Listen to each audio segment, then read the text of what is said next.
Lundi 1er septembre 2025, bonsoir à tous et bienvenue sur Ferraille Média dans cette édition d'actualité brûlante. Jobson Chériza pour la présentation. Un grave accident impliquant deux véhicules blindés de la force multinationale a coûté la vie à 2 soldats kenyans et à 2 civils dimanche 31 août 2025 sur la route de Pèlerin-Neuf dans les hauteurs de Pétionville. 3 autres soldats ont été grièvement blessés. La police nationale d'Haïti et les services de secours sont rapidement intervenus pour sécuriser la zone et transporter les blessés vers un centre hospitalier. Les autorités n'ont pas encore précisé les causes de l'accident, mais ce drame soulève de nouveau des inquiétudes sur la sécurité routière et la coordination des opérations des forces internationales sur le territoire. Sur X, la présidence et la primature ont exprimé leur profonde tristesse, présenté leurs condoléances aux familles des victimes et salué l'engagement des forces de l'ordre. Enlevé le dimanche 24 août 2025 à son domicile à Gaumont, dans le département de l'Artibonite, le jeune entrepreneur Wender Gédéon a recouvré sa liberté ce dimanche 31 août 2025. Ses ravisseurs avaient exigé une rançon, mais aucune information officielle ne permet de confirmer si un paiement a été effectif. La population de Gaumont reste sous le choc face à l'insécurité grandissante et à la montée en puissance des groupes armés dans la région. Les autorités locales n'ont toujours pas réagi publiquement, tandis que plusieurs organisations de la société civile continuent de tirer la sonnette d'alarme et réclament des sanctions concrètes contre les gangs pour garantir la sécurité de tous. La police nationale d'Haïti a empêché de justesse un enlèvement hier dimanche 31 août 2025 à Delma 33. Selon une note publiée sur le compte officiel de l'institution, un citoyen qui entrait chez lui après avoir quitté un club sportif a failli être enlevé par un groupe armé. Alerté rapidement, une patrouille de police est intervenue sur les lieux, réussissant à libérer la victime saine et sauve. Les ravisseurs, au nombre d'environ 3, avaient déjà maîtrisé l'otage et tentaient de fuir lorsqu'ils ont croisé les agents. Un échange de tirs s'est ensuivi après que l'un des assaillants a ouvert le feu. Les policiers ont riposté, blessant les malfaiteurs, ce qui a forcé le groupe à abandonner la scène précipitamment.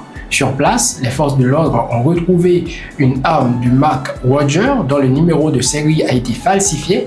Une enquête a été ouverte pour retrouver les fugitifs. La PNH réaffirme sa détermination à lutter contre le kidnapping, un fléau qui continue de s'aimer la peur dans la population. Maintenant, dans l'international, un puissant séisme de magnitude 6.0 a frappé l'est de l'Afghanistan dans la nuit du 31 août au 1er septembre 2025, faisant plus de 812 morts et plus de 2800 blessés selon les autorités. La secousse, suivie d'au moins 5 répliques, ressenties sur plusieurs centaines de kilomètres, a semé la panique dans les provinces de Nangarhar et de Kunar. L'épicentre a été localisé à seulement 8 km de profondeur, à 27 km de Jalalabad, capitale de la province de Nangarhar, selon les données de l'US Geological Survey. Face à cette situation dramatique, le gouvernement afghan appelle la population à la vigilance et annonce le déploiement d'équipes de secours dans les zones sinistrées.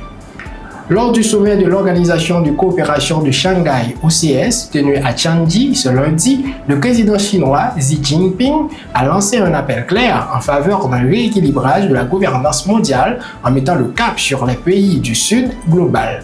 Entouré d'une vingtaine de dirigeants non occidentaux, dont le président russe Vladimir Poutine et le premier ministre indien Narendra Modi, le chef d'État chinois a dénoncé les dérives de l'hégémonisme et de la politique de puissance. Dans une critique à peine voilée contre les États-Unis et les mesures protectionnistes mises en place par l'administration Trump. La gouvernance mondiale est arrivée à un nouveau carrefour, a affirmé Xi Jinping, estimant que l'heure était venue d'édifier un ordre économique et sécuritaire plus équitable. Ce sommet, qui illustre l'ambition de Pékin de renforcer les alliances alternatives à l'influence occidentale, s'inscrit dans une volonté plus large de redéfinir les rapports de force internationaux autour d'un multilatéralisme porté par les pays émergents. Le plan des États-Unis pour l'après-guerre à Gaza prévoit de déplacer toute la population du territoire palestinien. La bande de Gaza serait alors placée sous l'administration américaine pendant 10 ans pour le transformer en un centre touristique et technologique, a rapporté ce dimanche 31 août le Washington Post.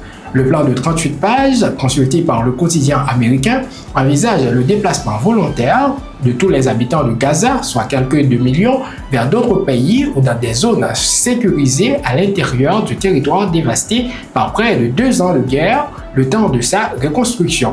Ceux qui accepteraient de partir recevraient 5 000 $ en cash ainsi qu'une aide couvrant 4 ans de loyer et 1 an de nourriture, selon ce plan. Les propriétaires terriens se verraient quant à eux offrir des jetons numériques à utiliser pour financer une nouvelle vie ailleurs ou à échanger contre un appartement dans l'une des 6 à 8 nouvelles villes intelligentes et alimentées par l'intelligence artificielle devant être construites à Gaza. Fin de cette édition. Merci de votre fidélité à Ferraille Média. On vous donne rendez-vous demain pour un numéro titre par titre. D'ici là, la prudence se pose. Au revoir.